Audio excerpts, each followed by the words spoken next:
યુદ્ધની પરિસ્થિતિના પગલે ગેસ અછતના કારણે મંદિરો અને ધાર્મિક સ્થળો પર ભંડારા દરમિયાન ચૂલા ખોદીને મહાપ્રસાદી તૈયાર કરવામાં આવી હતી. મિડલ ઈસ્ટમાં ચાલી રહેલા યુદ્ધના પ્રભાવ હવે સ્થાનિક સ્તરે પણ જોવા મળી રહ્યા છે. ગેસ સપ્લાયમાં ખલેલ પડતા ભંડારાના મહાપ્રસાદ તૈયાર કરવામાં મુશ્કેલીઓ ઊભી થઈ છે. ગેસ સિલિન્ડરની અછતના કારણે આયોજકે વૈકલ્પિક વ્યવસ્થા કરવી પડી હતી. પરિણામે અગાઉના જમાનાની જેમ ચૂલા પર બનાવી લાકડાનો ઉપયોગ કરીને ભોજન તૈયાર કરવામાં આવ્યું હતું.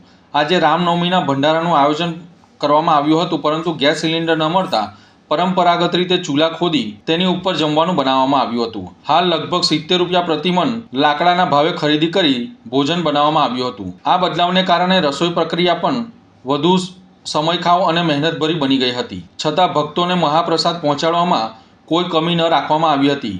વૈશ્વિક પરિસ્થિતિઓનો સીધો પ્રભાવ હવે સામાન્ય જીવન અને ધાર્મિક કાર્યક્રમો પર પડી રહ્યો છે.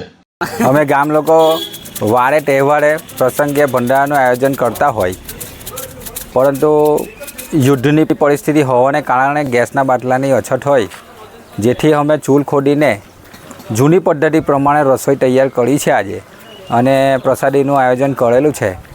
તો આજે બધા જ પુરાની પદ્ધતિ પ્રમાણે જ રસોઈ તૈયાર થયેલી જમશે.